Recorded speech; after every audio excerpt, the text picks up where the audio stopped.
और एक दिन वो आवेगा जब ये ना चलाओगे तो परमात्मा अंग चलेगा। यानी इन टीवियाँ में हमारा ज्ञान चला करेगा, इनके कोई इंस्ट्रूमेंट काम नहीं करेगा। इसका आपको एक प्रमाण दिखाते पुण्यात्माओं, ये परमात्मा वो अनहोनी करेगा, दुनिया देखती रह जाएगी। अपने बच्चों तक इसने ज्ञान पहुंचाना है, क्योंकि ये वो समय आ गया है जो 600 वर्ष जो सतयुग में जो वायदा हुआ था। अभी आपको दिखाते हैं कि एक परिवार की परमात्मा ने किसी कृपा बख्शी है। परमात्मा के बच्चे, एक परिवार रोहतक में रहता है, उन्होंने आके अभी दिखाया इस दास को ये चित्र कि हम सत्संग सुनने के लिए सीडी प्लेयर में और सीडी डालने लगे, ऑन किया टीवी, सीडी हाथ में, सीडी प्लेयर खाली, टीवी ऑन किया तो आप आगे उसमें कबीर परमात्मा इस दास के रूप में एज इट इज, जैसे सत्संग चल रहा है न्यू का न्यू, और टीवी में आगे सीडी हाथ में, सीडी प्लेयर खाली दिखा रखा है फोटो में।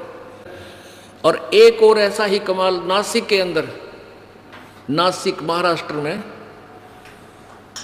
एक परिवार हमारा उपदेशी है, तो उस भगत के मन में कुछ डगमग सा हो रहा था और उसके पेट में इतना बड़ा फार आ गया, चिंतित सा हो रहा था। उनके पास एक छोटा सा सीडी प्लेयर है, जैसे लैपटॉप होता है। वो क्या बताते हैं कि हम नित्य नियम करा करते, सुबह लाइट थी को ना, वो सीडी निकाल कर रख दी बाहर, उसमें से अब लाइट है ही नहीं, तो काम लाग गए अपना छोटा मोटा करो। इतनी देर में वो सीडी प्लेयर अपने आप वो नित्य नियम शुरू हो गया। सीडी प्लेयर नहीं है उसमें ना, वो सीडी नहीं है सीडी प्लेयर में। और हम दौड़े आए, देखा सीडी प्लेयर चल रहा है और कैसेट बाहर रखी है।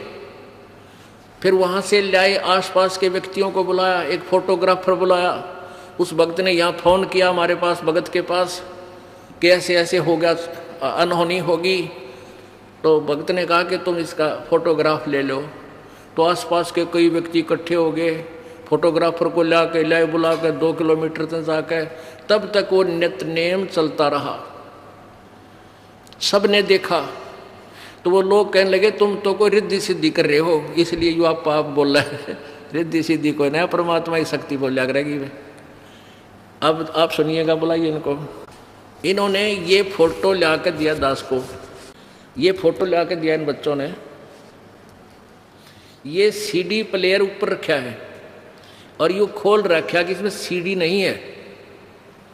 और ये दास कहते हैं हम सीडी प्लेयर ऑन किया ना, टीवी ऑन किया, कैसेट सीडी हाथ में थी, डाली नहीं थी, और एकदम आपका चित्र आ गया ऐसे आशीर्वाद देते हुए। देखो याद, दौड़ कर गए, कैमरे वाले को बुलाकर लाए, वापस कैमरे में फोटो लेते ही तुरंत ये चित्र समाप्त हो गया। अब ये अपने मुखारविंद से बताएंगे। अब भाई इब्नो होया करेगा ये खेल परमात्मा का, कहते राजी खुशी चला देंगे चलना वाले ना, परमात्मा आपा पहुंच जाएगा सबके यहाँ और सबके इंस्ट्रूमेंट फेल हो जाएंगे और परमात्मा का ज्ञान चला करेगा। एक हमारा भक्त एक दिन वहाँ नरेला में गैस गाड़ी में गैस डलवाने के लिए लाइन में लग गया, और उससे नेक्स्ट गाड़ी में एफएम के ऊपर ये सृष्टि रचना का वचन चल रहा। वो भक्त नीचे उतर कर उसके पास गया, गाड़ी वाले के पास, उसको बोला सच्चा है भाई इस भगत जी। और उसने पता नहीं वो के बोला क्या भाई क्या बात है, कहने लगा आप नाम नहीं ले रहे, किसका, हम कोई नाम ना ले रहे। उसने सोचा यो भगत है, इसने ये कोई अपनी गाड़ी में कैसेट ला रखी है। ने बोला ये वचन यो कैसेट ला रहा तू हमारे गुरुजी की। ने बोला मैं ना ला रहा कैसेट, ये तो एफएम में चल रहा है। एफएम में उसने हमारे को वहाँ ऑन करवा के अपना मोबाइल ऑन करके दोपहर को 2-1:30 बजे मैं संगत से मिलूँ था, यहाँ फ़ोन से सुनवाया। उसमें सृष्टि रचना चल रही थी। वो कार वाला कह रहा था भाई ये तो आप पकड़ गया, कितना पकड़ा इसने FM ने, और आध घंटा हो गया यो चालना लग रहा है। बोलो सतगुरुदेव।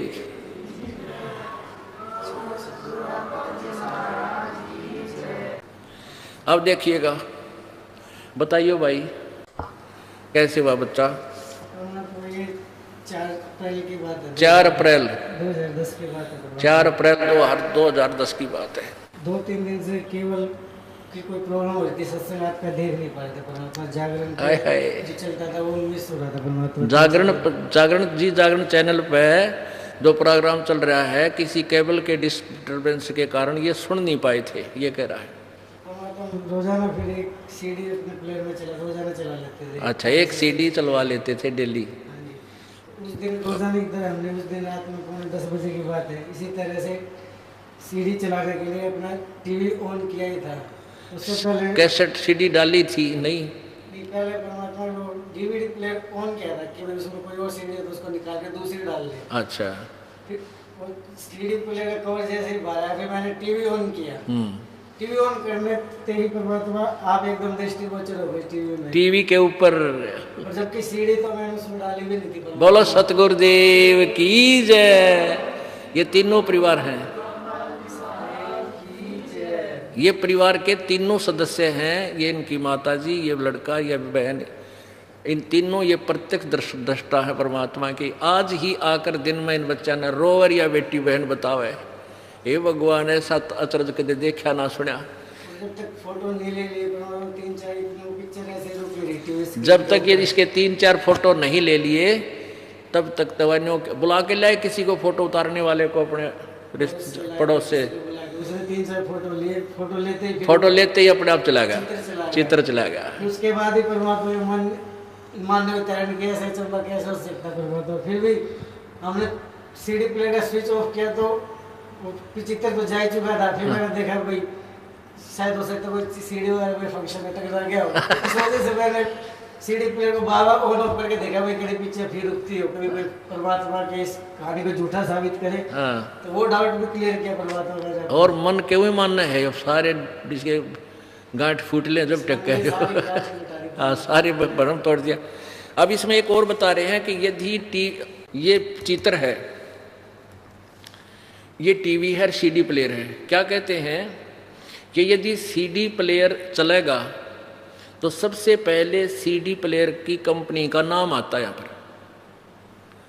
इसमें तो इससे कनेक्ट ही नहीं था, इसका कोई कनेक्शन ही नहीं था। तो कहने का भाव ये है कि ये इसमें ये चला भी नहीं था, टीवी ऑन किया था, ये इन्हें खोल रखा है, देखो ऊपर है जो सीडी प्लेयर को ऊपरला बक्सा खोल रखा है, ये बंद खुलने पास दिया चाला को ना कुकरे भी। तो ये फोटो परमात्मा वहाँ पहुँच गए, और ये फोटो भी न्यू का न जो यहाँ हम अपने चित्र में ले रखा वही आसन का है। तो पुण्यात्माओं, ये ऐसे ऐसे चमत्कार परमात्मा किया करता है, उसके आगे ना तो कोई साइंस है, उसने किसी चीज़ की आवश्यकता नहीं, वो जो चाहे बना सकता है और कर सकता है। और कुछ बताना चाहते हो भाई? परमात्मा इससे पहले भी आप कैसी वजह से रही हमारे परिवार के परमात्मा, आपने हमारे वो लोन था बैंक का, आपने वो भी माफ़ कर दिया परमात्मा आपकी दया से। इतना भारी कर्जा था वो हमारे से शायद ना ही उतर पाता। हाँ, वो क्या बात थी बताइए? परमात्मा की मेरे पिताजी ने अपने टाइम पे कोई बैंक से लोन लिया था अपने कार्य वगैरह के लिए। हाँ, और वो डेथ हो गई उनकी डेथ हो गई थी। फिर मेरी माता, हमारे घर की हालत इतनी अच्छी थी नहीं। हाँ। माता जी ने सोचा चली भाई एक बार पता तो कर ले जाए कितना कुछ देना वगैरह है, तो माता जैसे जैसे बख्श सके देखेंगे। तो इसी दृष्टिकोण से मेरी माता जी उस दिन बैंक में चली गई। वहाँ जाए क्लर्कों से कुछ हर महीने बैंक से नोटिस भी आता था कि भाई आपका इतना पैसा बैलेंस है, नोटिस आता था, इतना इंटरेस्ट होगा, इसके ब्याज लग के इतना बनता है। ओए होए। तो चिट्ठी लगे मेरी माता जी बैंक में गई थी, और क्लर्कों को बताया मेरा हिसाब बता दो, मैंने आपको कितना पैसा देना है। फिर वो क्लर्कों ने अपनी कंप्यूटर वगैरह में चेक किया तो अकाउंट वगैरह से मिला तो पिताजी का नाम वगैरह आ गया, लेकिन जो बैलेंस था वो बिल्कुल नहीं लाया। बोलो सतगुरुदेव की जय। हे परमात्मा, ये फिर मेरी माता जी को कल बोले कि बहन जी आपने तो कोई पैसा देना ही नहीं, और मेरी माता जी कह रही कि आपने चिट्ठी भेज रही है हर महीने। ये देखो हर महीने जाती थी चिट्ठी, आपने तो भेजी है। फिर वो कहने लगे बहन जी आपने कोई पैसा नहीं देना। फिर इनका आपसी मतलब टकराव होता देख के फिर वो बैंक का मैनेजर आ गया वहाँ पे। हाँ, इन दोनों कलर गेला खसरीक तो झूठ बोला है हमने देना है तो फिर बाद में पंगा पावेगा, पर क्लियर करे मारा। हाँ। वो बोला चलाओ मेरे कैबिन मैं चेक करके बताता हूँ क्या क्या नहीं। हाँ। तो इस दौरान फिर मेरी माता जी ने अपने कैबिन, उसने भी अपनी वही रिपोर्ट देखी, तो वहाँ भी कंप्यूटर ने नील रिपोर्ट ही पेश की। वो बोला कि बहन जी तू जा, मैंने आपने हमारा कोई पैसा नहीं देना और हम ये लिख के देते हैं, आगे से कोई आपके घर में पैसा मांगने आएगा भी नहीं। उसने लिख के दे दिया, तो उन्होंने परमात्मा लिख के दे दिया कि तुम्हारा कोई बैलेंस कर्ज नहीं। बोलो सतगुरुदेव की जय, सत साहिब। इसी तरह से परमात्मा हमने वो सरकार की ऐड से कुछ मकान की रिपेयरिंग वगैरह करवाई थी। तो उस दौरान मतलब मकान बनाया था तो बिजली मतलब ज़्यादा खर्च हो गई थी, मतलब इनकम सोर्स इतना था नहीं। तो मेरी माता जी को ये चिंता थी कि अब के तो मकान बनाने काफ़ी बिजली खर्च हुई है, पता नहीं कितना परमात्मा बिल आएगा और भरिया भी ना जाएगा, गरीब भी जाएगा बहुत ज़्यादा, कनेक्शन कटेगा। तो परमात्मा फिर अब कैसे दया हुई कि जैसे बिल आया ना तो उसमें लिखा था कि भाई 2 महीने का बिल भरने के बाद भी 764 रुपये सरकार ने ही आपके देने। बोलो सतगुरुदेव की जय। यानी पहले 100, 150, 200 रुपये हर महीने का को आता था, भर के आते थे बिल। और फिर जब ने देखा कि 2 महीना का बिल आवेगा, गरीब का पानी पूनी चलाया है, घना खर्चा हो गया और इतना बिल आओगा मेरा भरिया भी नहीं जा, तो बिल आया 2 महीना का बिल भरकर 764 रुपये इनके ही सरकार की तरफ बैलेंस से। बोलो सतगुरुदेव। 4 महीना का एडवांस और दे दिया परमात्मा ने। तो ये तो एक परिवार की कथा है, और भी ना जाने कितने सुख दिए होंगे। एक हिस्ट्री बन जाए एक परिवार की। बोल सतगुरुदेव। जय हो बुद्धि छठ की, जय बुद्धि छठ। सत साहिब। चलो बेटा शाबाश। अब ये सीडी प्लेयर है, डीवीडी प्लेयर, ये उसकी तरह लैपटॉप की तरह होता है, आजकल ये नया चल पड़ा ये। और इसमें सीडी नहीं थी, सीडी निकाल रखी थी। सुबह का नित्यनेम ये इन्होंने निकाल रखी थी, चलानी थी। जैसे सुबह का नित्यनेम करके वो निकाल दी जाती है, फिर रमैणी की लगाते हैं, फिर श्यामना आरती की लगाते हैं। आरती की रख रखी थी, तो सुबह लाइट आई नहीं, आरती वाली निकाल दी, नित्यनेम लगाना था, लाइट नहीं थी इनके पास, जैसा इन्होंने मुझे बताया। और काम लग गया अपने अपने, कोई लाइट आनी नहीं, फिर देखो कब क्या होगा। इतने में अपने आप लाइट से इसका कनेक्शन भी काट रखा था, इसका इस सीडी प्लेयर का लाइट में नहीं लगा रखा था कि लाइट है ही नहीं, जो फायदा क्या। थोड़ी सी देर में अपने आप नित्यनेम शुरू हो गया। बोलो बाप बताएंगे कैसे हुआ। मैं पे लेके हुआ था और थोड़ी देर के बाद में सर पे तो 3 दिन से मेरा बहुत एकदम तकलीफ देने को चल रहा था। ये कह रहा है कि मेरे पेट में तकलीफ थी कई दिन से। 3 दिन से। 3 दिन से। और अफारा आया हुआ था, पेट में फूला हुआ था, पेट तंग हो रहा था यो घना। हाँ बहुत तंग, और ऐसा थोड़ा भी चला है ना तो भी ऐसा हिला भी तो भी बहुत दुखता था। तो मैं ऐसे ही एक औरत ने बताया कि भाई आपके पास में पैसा ना हो तो हम आपको पैसा देंगे, आप दवाखाने जाओ। तो हमने बताया कि भाई हम 3 दिन तक तो नहीं जाने वाले, क्योंकि हमारे को ये गुरुजी की वजह से नहीं जाते आता है दवाखाने में, हम आप ऑटोमेटिक खुद ही अच्छा हो जाएगा। तो बोले नहीं, बोले पैसा ले लो। बोले तो उसने 200 रुपये दिया तो हम रख लिया, हमारे पास में तो पैसा था ही, लेकिन हमारे को दवाखाना नहीं जाने का था। अभी सीढ़ी चालू होने की वजह से फिर हम क्या क्या कि इधर फोन लगा दिए गुरुजी के पास में। अभी गुरुजी के पास में फोन लगाने के बाद में इधर से ऐसा बताया गया कि आपको ऐसा हो रहा है तो कोई सामने वीडियो वाला कभी हो तो उसको बुला के लाओ और उससे 2 कॉपी खिंचवा लो। हम वीडियो वाले के पास में जाके उसको ला के 2 कॉपी खिंचवाए तो वीडियो वाला आते समय हमें ये बता रहा है कि आपका कोई जादू टोना तो नहीं। बोलिए जादू टोना नहीं है, ये गुरुजी है। अभी हम नए किए तो बोलिए किधर के गुरुजी? तो हमने बताया उनको कि हरियाणा के गुरुजी है, हम उधर जाते। अभी हमारा एक बच्चा है वो भी पहले से उधर है तो उसका भी वैसा ही था, वो भी ठीक हो गया। इसीलिए हम नहीं जाने वाले थे दवाखाने में, हमारे को गारंटी था अभी परमात्मा हमारे को ठीक कर देंगे, इसी वजह से हम ऐसे ही लेटे रहे। तो उसके बाद में वो हमसे ऐसा अरे के लिए बात करने के लिए हमने उसको बोला कि देखो अभी हमारा मोबाइल तो चालू है और उधर से गुरुजी बात कर रहे, आप लगे तो उनसे बात करो, तो उसके हाथ में आप मोबाइल देने से पहले ही वो कैसेट भी बंद हो गया और सब कुछ बंद हो गया। फिर मैं इसको समझा के बाद में बताया कि अभी तुम्हारे को क्या बोलना है तो बोलो। तुम काफी खिंचवाने के बाद पहले ही अगर से पूछते तो अगर ये बंद हो जाता हम आपको कुछ कह नहीं पाते, बोलो क्या बोलने का है। तो परमात्मा को पाने का तरीका ऐसा है, आप श्रद्धा निष्ठा अगर से भाव से परमात्मा का ध्यान रखोगे तो हर भक्त के सामने परमात्मा हर समय खड़े होते हैं, लेकिन आपको परमात्मा का जो है रूप पहचान नहीं जा पा सकते। अभी परमात्मा आपके पास में हर टाइम आके जा सकते हैं, यह भी हमारे को गारंटी हुआ है। बोलो सतगुरुदेव। किसी के ऊपर भरोसा ये नहीं रखने का हमारा ये होता नहीं है, लेकिन आप परमात्मा को अगर से पहचान सको तो हर इंसान ऐसा ही होगा और इसको कभी ये दिक्कतें आने वाली नहीं है और इसकी हर मुसीबतें हर समय परमात्मा दूर करते रहेंगे, यह हमें गारंटी हुआ है। बोलो सतगुरुदेव सत साहिब। इसका कहने का भाव ये है, इसके पेट में तकलीफ थी, कई दिन से चल रहा था और औषधि ये नहीं लेना चाहता था कि वे गुरुजी ठीक करेंगे। इन्हें फ़ोन किया था, भक्तों से यहाँ संपर्क हुआ तो पूछ लेते हैं भी ऐसे ऐसे उनको तकलीफ़ है कि वो कह रहा है दवाई तो मैं लूँगा नहीं गुरुजी, ना ब्योंत है गो दवाई लेने का। तो हम कह देते हैं विश्वास रख भगवान पर, जब इतना विश्वास है तो प्रभु कौन सा दूर है। तो उसी समय इन्होंने, ये लेटा हुआ था, लाइट थी नहीं, नित्यनेम चलाते थे ये लाइट से, तो अपने आप वो यो चल पड़ा, रखा मेज पे न्यू का न्यू, ऐसे ऐसे था ये, अपने आप चल पड़ा। तो ये भाग कर वहाँ से, ये जहाँ रह रहे हैं वहाँ से काफ़ी दूर, कितनी दूर था वो कैमरे वाला, आधा किलोमीटर दूर गए। उस कैमरे वाले को बुला के लाए कि तुम फोटो खींचो। तो उसने भी आकर देखा कि बगैर लाइट के और बगैर सीडी के, और ये बोल रहा है, चित्र भी चल रहा है उसमें, चित्र चल रहा था इसमें, बन्नू का यूनिवर्सिटी जो सीडी वाला, सीडी में जो नित्यनेम में जो दास का चित्र आता है वो न्यू का न्यू सारा चल रहा है, सीडी इसमें है नहीं। वो कैमरे वाला भी न्यू कहे तुमने कोई जादू जंत्र तो नहीं कर रखा है इसमें। वो फोटो खींचने वाला कैमरे वाला न्यू कहे तुमने कोई जादू जंत्र तो नहीं कर रखा है, ये अपने आप बोल रहा है सीडी नहीं है, पिक्चर चल रहा है। तो उसके तुरंत बाद इसका वो पेट का अफारा गड़बड़ वो भी ठीक हो गया, कति स्वस्थ हो गया। ये परसों आए हैं परमात्मा के दरबार में। बोलो सतगुरुदेव। ये किस दिन की बात है?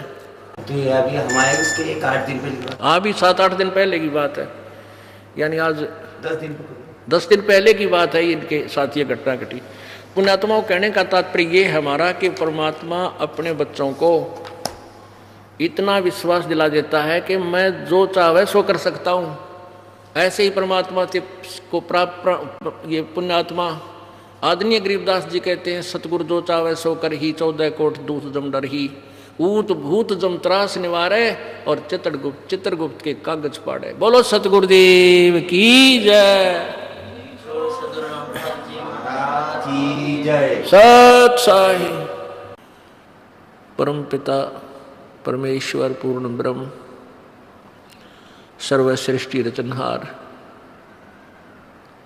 कुल मालिक कबीर देव, वो कबीर परमात्मा है। उसी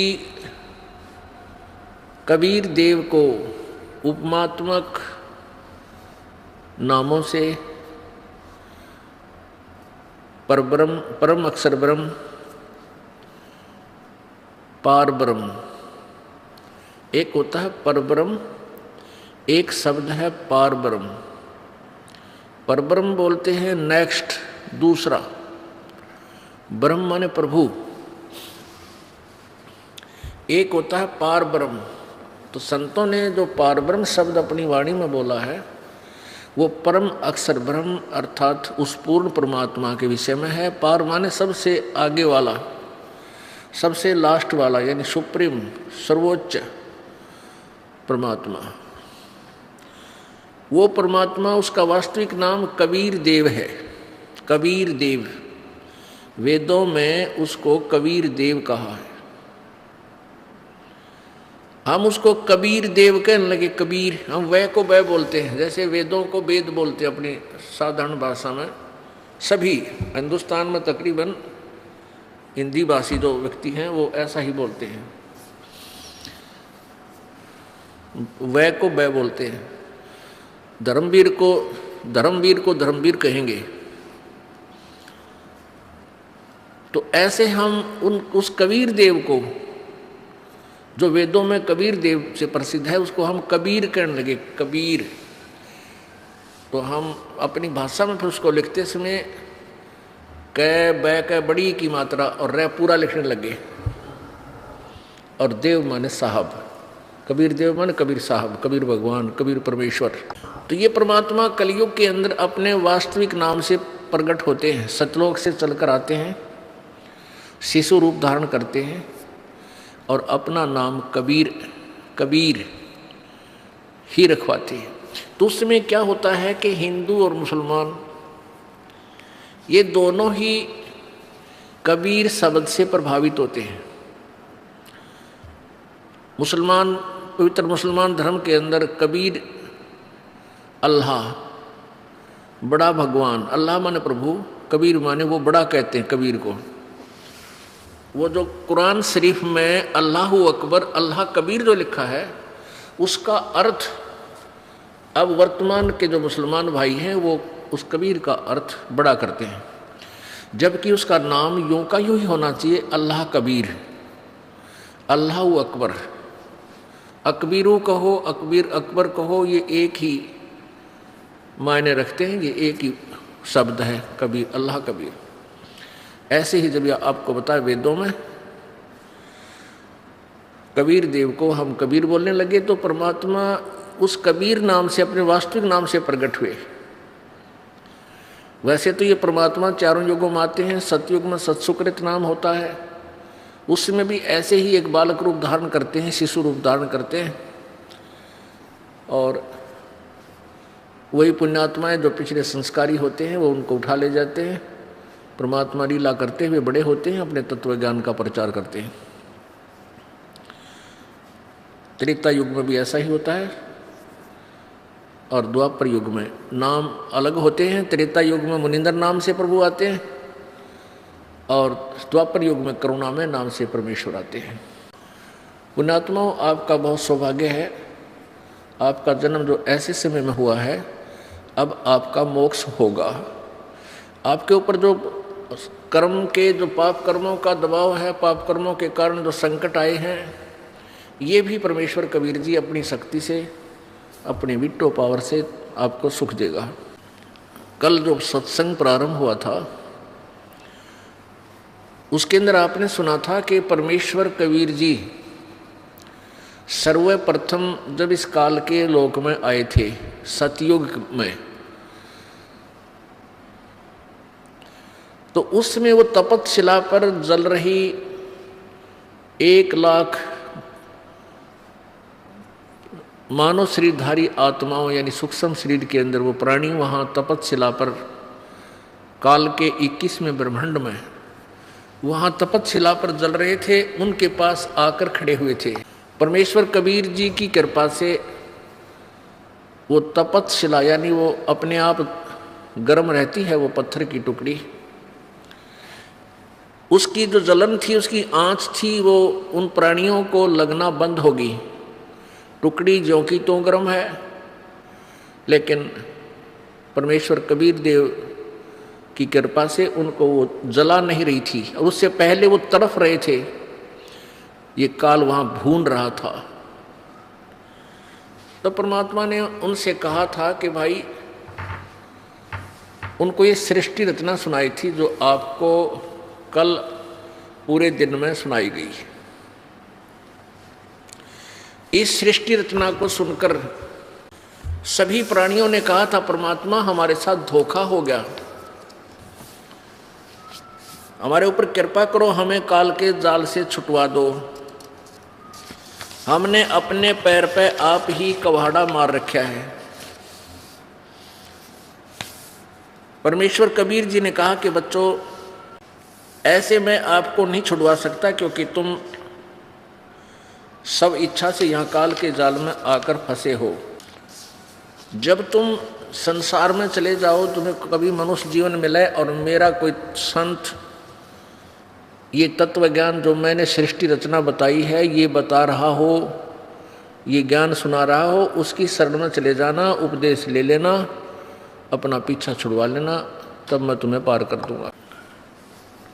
उसमें जब परमात्मा उनसे ये वार्ता कर रहे थे, समझा रहे थे, उन तपतशिला पर जल रहे प्राणियों को समझा रहे थे, तो उसी समय ये काल भगवान ज्योति निरंजन, जिसके विषय में कल जानकारी दी आपको पूर्ण रूप से, इसको श्राप लगा हुआ है 1 लाख मानव शरीरधारी प्राणियों को नित खाने का और 1.25 लाख की उत्पत्ति करने का।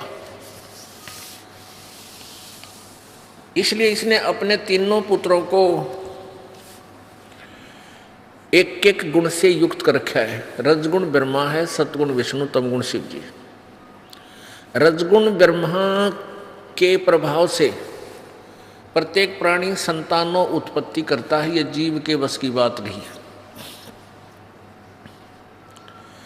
और फिर यहाँ के संसारिक भौतिक सुखों की चाह इस रजोगुण के प्रभाव से ही आपके अंदर पनप रही है। जैसे कहीं छौंक लगता है, रसोई के अंदर मिर्चों का छौंक लगाया जाता सब्जी को। अब वो साकार वस्तु सब्जी तो विद्यमान है, मिर्च तो विद्यमान है रसोई में, और उनका जो वो गुण है वो जाकर के दूसरे कक्षों में, दूसरे कमरों में, मकान के दूसरे कमरों में जाकर के अन्य प्राणियों को भी प्रभावित कर रहा है और उनको भी छींकें आनी प्रारंभ हो जाती हैं। तो उन छींकों को रोकना प्राणी के बस की बात नहीं, आएंगी ही आएंगी। ऐसे ही ये तीनों भगवान रजगुण ब्रह्मा, सतगुण विष्णु, तमगुण शिव जी ऊपर अपने अपनी राजधानियों में, अपने लोकों में विद्यमान हैं, रहते हैं, साकार हैं, मनुष्य सदृश है। इनके शरीर में से निकल रही रेंज जैसे मोबाइल के टावर से निकल रही रेंज अपने जहाँ तक उसकी अक्षमता है वहाँ तक सब मोबाइल को कार्य प्रभावित करती है। ऐसे ये भगवान रजगुण ब्रह्मा, सतगुण विष्णु, तमगुण शिव जी अपने अपनी राजधानियों में रहते हैं। इनके अंदर से निकल रहा गुण आप जी को, पृथ्वी लोक वालों को, स्वर्ग लोक वालों को और पाताल लोक वालों को, इन 3 लोकों वालों को, प्राणियों को प्रभावित रखते हैं। ऐसे ही सतगुण विष्णु जी का प्रभाव से हम यहाँ एक दूसरे में जकड़े रहते हैं।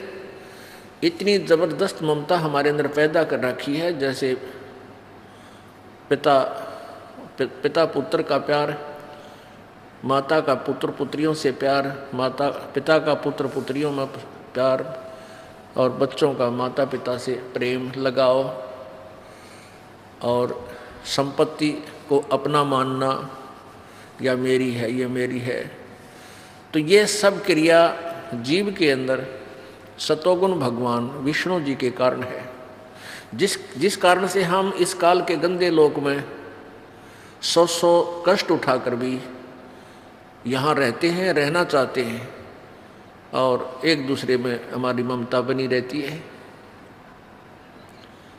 और तीसरा भगवान तमोगुण शिव है, शंकर भगवान, वो 1 लाख मानव शरीरधारी प्राणियों का नित्य संहार करता है। किते एक्सीडेंट करवा के, किते भूकंप ला के, किसी का हार्ट अटैक करवा के, किसी प्रकार भी जैसा भी उसका संस्कार उसी प्रकार उसकी मौत करके वो 1 लाख मानव शरीरधारी प्राणियों को अपने पिता इस काल भगवान के पास भेज देता है। पुण्यात्माओं, कल आपने श्रीमद् देवी भागवत, जिसके अंदर हिंदी और संस्कृत दोनों लिपिबद्ध हैं, उसमें आपने पढ़ा अपनी आंखों से प्रोजेक्टर पे, भगवान शंकर दुखी होकर अपनी माता दुर्गा से पूछ रहे हैं, हे माता, यदि आप हम पर दयालु हैं, तो यदि आप हम पर दयालु हैं, आप कहते हो कि बच्चों तुम मुझे बहुत अच्छे लगते हो, बहुत प्यारे लगते हो, यदि आप हम पर दया युक्त हैं तो मुझे तमोगुण क्यों बना दिया? ब्रह्मा जी को रजगुण क्यों बनाया और विष्णु को सतगुण युक्त क्यों किया, क्यों बनाया? इनको भी मालूम है कि ये सब जुल्म हो रहा हमारे कारण ही हो रहा है। पर मिर्च के अंदर जो गुण है वो मिर्च उसको अपने आप खत्म नहीं कर सकती, अपने गुण को। उसको पता भी है तो भी नहीं उसको वो समाप्त कर सकती। ऐसे ही इन भगवानों को भी मालूम है कि ये सब तुम्हारे कारण ही ये जुल्म हो रहा है।